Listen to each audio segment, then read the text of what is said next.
Okay, तो अब हम पढ़ने वाले हैं महमूद गजनबी के बाद मोहम्मद गौरी। ओके, तो मोहम्मद गौरी कौन है? Central Asian invader. वो कहाँ से आता है? सेंट्रल एशिया से आता है। तो पहले आपको यही पता हो कि सेंट्रल एशिया में कौन कौन से कंट्रीज हमारे आते हैं। तो सेंट्रल एशिया में हमारे आते हैं कुछ 5 कंट्रीज आते हैं। ठीक है, कौन कौन से? कोई गेस करेगा?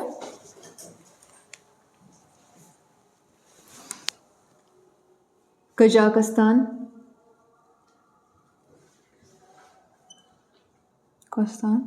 किर्गिस्तान,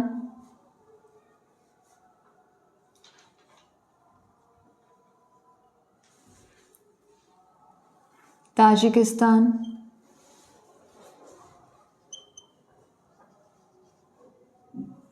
तुर्कमेनिस्तान,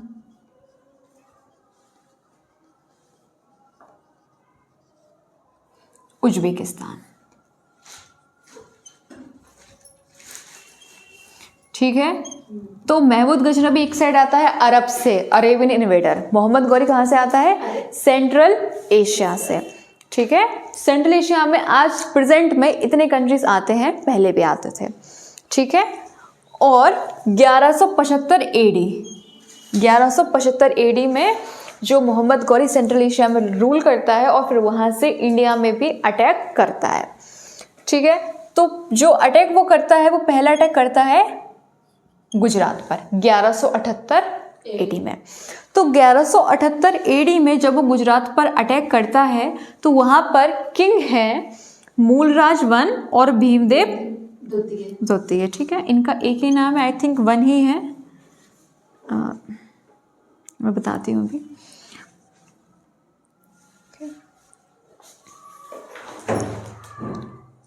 ठीक है, तो मूलराज द्वितीय और भीमदेव द्वितीय ये सेम नाम है।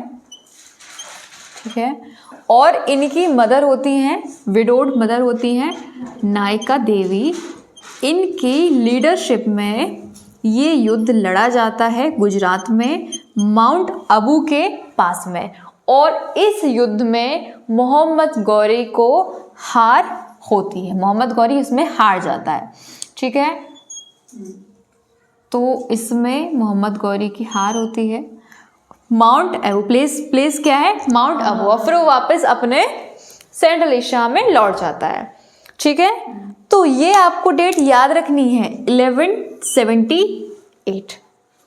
ठीक है, ओके, अब हम नेक्स्ट इसके वॉर की बैटल की बात करते हैं। ठीक है सर, करेंगे। ओके, तो 1191 एडी में तराइन का प्रथम युद्ध होता है, काफी इंपॉर्टेंट है, जो होता है किसके बीच में? पृथ्वीराज चौहान वर्सेस मोहम्मद गौरी। ठीक है, तो इस युद्ध में पृथ्वीराज चौहान जो है वो गौरी को हरा देते हैं। इनकी क्या हो जाती है यहाँ पर? डिफीट, और पृथ्वीराज चौहान की यहाँ पे हो जाती है विक्ट्री। ठीक है, तो कोई स्टूडेंट मुझसे ये पूछ रहा था कि राजस्थान में ही क्यों, गुजरात में ही क्यों? तो देखिए उसका आंसर ये है, हाँ, ये इंडिया का मैप है।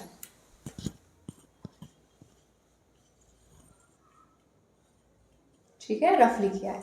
तो क्या है कि 3 साइड से जो हमारा भारत है वो किससे घिरा हुआ है? वाटर से।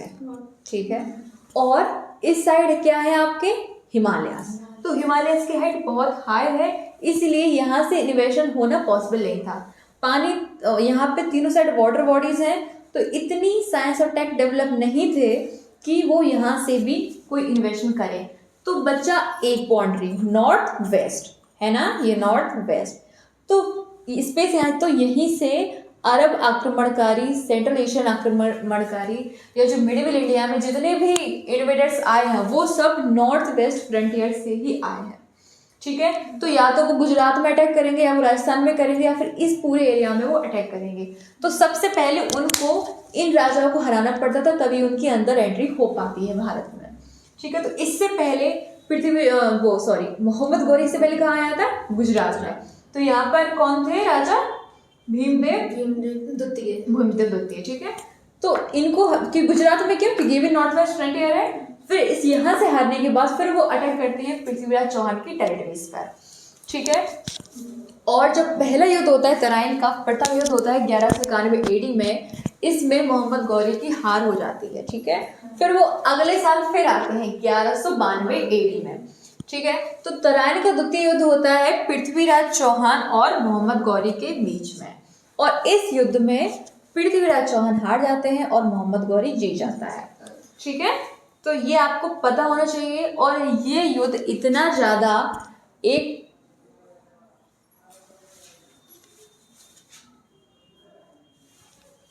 ऐसा डिसीजन मेकिंग कर देता है कि यहीं से इस्टेब्लिशमेंट हो जाती है मुगल्स की, या मुगल्स से पहले जो सेंट्रल एशियन का इन्वेजन हुआ था उसकी, ठीक है। पृथ्वीराज चौहान यहाँ पर मोहम्मद गौरी को क्या कर सकते थे, किलिंग्स कर सकते थे यहाँ पर, लेकिन वो नहीं करते हैं, इसको भागने देते हैं और या इसको छोड़ देते हैं, माफ कर देते हैं। लेकिन सेकंड टाइम में जब 1192 में मोहम्मद गौरी आता है तो ये इनको नहीं छोड़ता है पृथ्वीराज चौहान को, और इनकी किलिंग्स इसके द्वारा की जाती है, ठीक है। और उसके बाद मोहम्मद गौरी को भारत में अपना रूल इस्टेब्लिश करना था, ये उसका एम था। महमूद गजनवी की तरह सिर्फ लूटपाट करना नहीं था, लूटपाट करना था, उसके साथ में शासन व्यवस्था भी स्थापित करना था भारत में, मोहम्मद गौरी का एम, ठीक है। तो 1194 AD में फिर से 2 साल बाद, देख रहे हैं आप, फिर 2 साल बाद फिर से मोहम्मद गौरी आता है और बैटल ऑफ चंदावर होता है जयचंद और गौरी के बीच में, जिसमें राजा जयचंद्र हार जाते हैं और मोहम्मद गौरी जीत जाता है, ठीक है।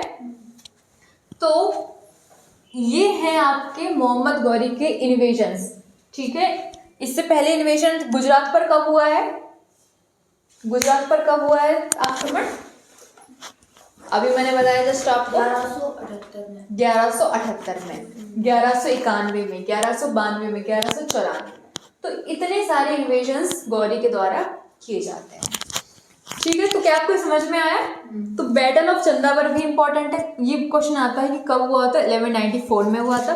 तराइन का द्वितीय युद्ध कब हुआ था, 1192, और फर्स्ट 1191 में, ठीक है। अब हम इसकी बात कर लेते हैं कॉइन्स की। तो जो मोहम्मद गौरी सिक्के चलवाता है उसमें एक साइड गॉडेस लक्ष्मी, देवी लक्ष्मी माँ होती हैं, और दूसरी साइड क्या होते हैं, कलमा, ठीक है। तो कॉइन्स की 2 साइड होती है, तो एक साइड में गॉडेस लक्ष्मी है और दूसरे साइड में कलमा है, वो भी अरबिक लैंग्वेज में, ठीक है। तो क्या आपको ये समझ में आया? ठीक है। तो सबसे यहाँ पे एक इम्पोर्टेंट तराइन का द्वितीय युद्ध है, ठीक है, सेकेंड बैटल ऑफ तराइन, ये हो जाता है फर्स्ट बैटल ऑफ तराइन, ठीक है, फर्स्ट बैटल ऑफ तराइन, और ये हो जाता है सेकेंड बैटल ऑफ तराइन।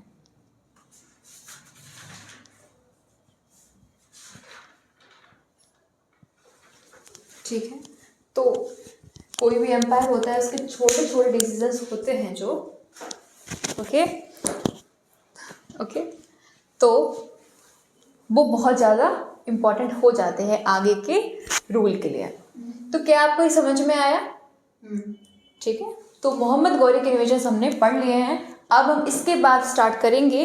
अब फाउंडेशन कौन डालता है? इसके बाद जो दिल्ली सल्तनत आती है उसकी फाउंडेशन कौन डालता है?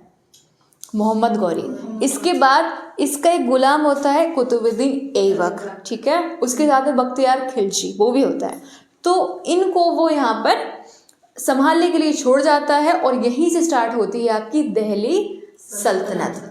दिल्ली सल्तनत काल स्टार्ट होता है, ये इसकी फाउंडेशन है, ठीक है।